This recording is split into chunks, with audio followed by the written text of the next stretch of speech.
Ce qui aujourd'hui peut constituer un élément, un facteur qui menace l'unité, qui menace la paix, c'est le 2 poids, 2 mesures dans notre pays. Il faut rappeler pour l'histoire que le Premier ministre actuel était lui le président de la commission d'organisation de la manifestation qui a endeuillé le peuple de Guinée. C'était le 28 septembre 2009.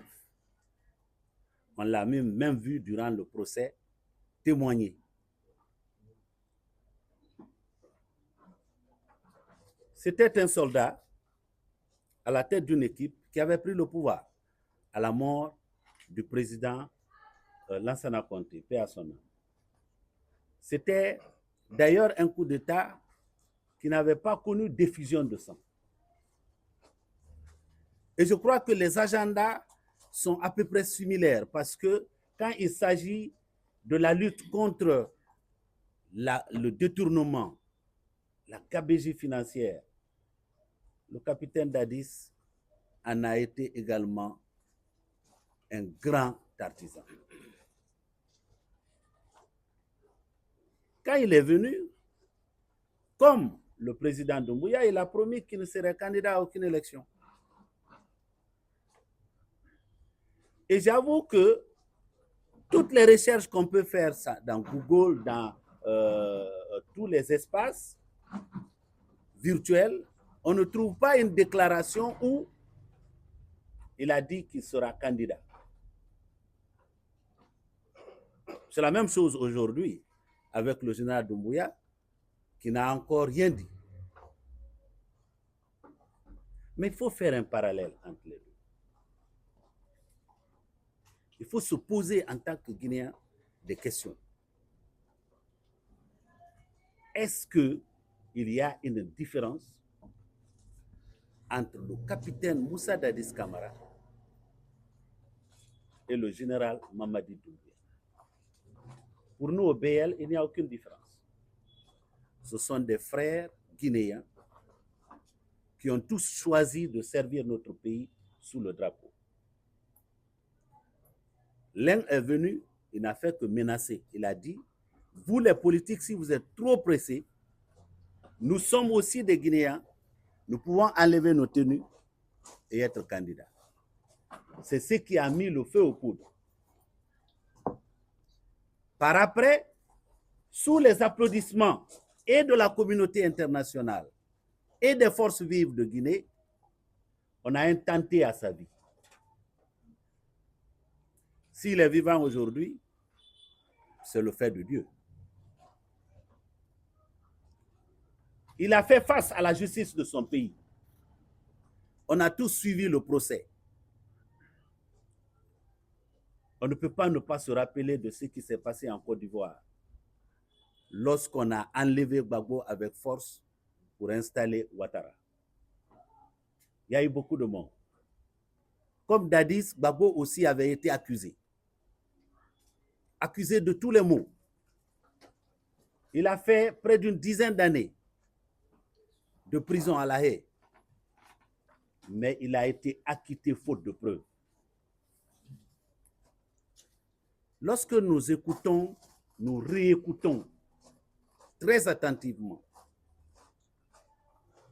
ce qu'a dit le président du tribunal de première instance le jour des sentences, nous n'avons pas entendu, à moins que je me trompe, à moins que cela m'ait échappé, de preuves tangibles que Dadis avait donné l'ordre.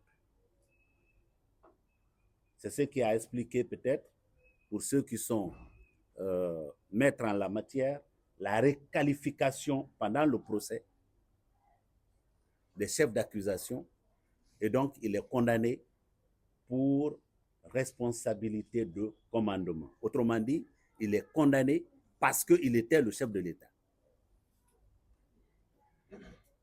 J'invite personnellement le Premier ministre, pendant qu'il est en Zéro Corée, qu'il prenne la parole, parce que nous pensons que ce voyage-là, comme ce qu'on vient de vivre à Cancan, c'est une sorte de campagne pour une candidature qui n'a pas encore été affirmée. Et nous, au BL, nous continuons à donner le bénéfice du doute au général Mamadi Doumbouya. Il est un soldat qui a choisi de servir notre pays sous le drapeau. Nous sommes en Afrique. La parole donnée est importante. Il doit la respecter.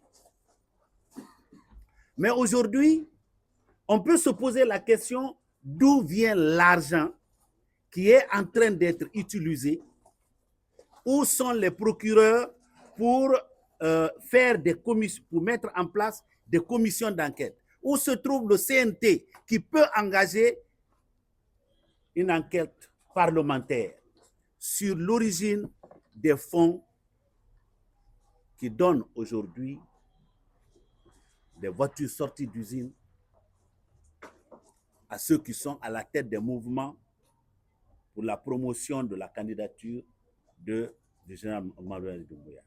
J'ai fait, pour faire une comparaison, un appel à celui qui, il y a quelques années, a joué le rôle que joue aujourd'hui Makanera. Lui, il s'appelle Ali Kansouri Mané. Il était à la tête du mouvement Dadis doit rester.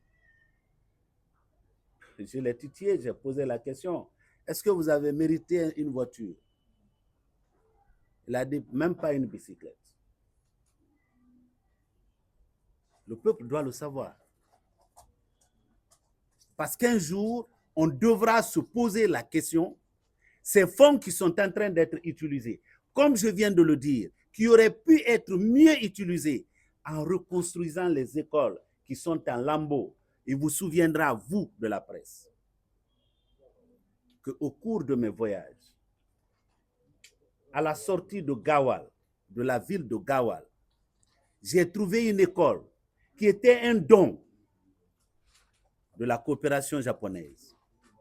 Cette école qui était dans un état lamentable. Il n'y avait pas de toit. Pendant 4 ans, les enfants n'ont pas eu la chance d'aller à l'école. C'est un SOS que j'ai personnellement fait pour mobiliser les fonds et rénover l'école de Kayan. C'est pourquoi c'est avec un cœur meurtri que nous voyons des sommes colossales qui disparaissent dans nos caisses, des sommes colossales qui sont mobilisées pour faire des marches par-ci ou par-là, alors que nous avons aujourd'hui nos enfants qui n'attendent que d'avoir une école représentative avec des enseignants bien formés. C'est pourquoi je dis, M. Baouri étant membre de l'équipe gouvernementale, en tant que chef de cette équipe gouvernementale, qui est impliqué dans la promotion de la candidature du général, il doit clairement demander pardon à M. Dadis Camara. Parce que c'est lui qui était à la tête de la commission qui a organisé la manifestation du 28 septembre 2009. Aujourd'hui, la manifestation du 28 septembre 2009 a fait qu'une page importante de l'histoire de notre pays a été hypothéquée. Parce que tapez aujourd'hui sur Google le 28 septembre, on vous parlera des événements de 2009.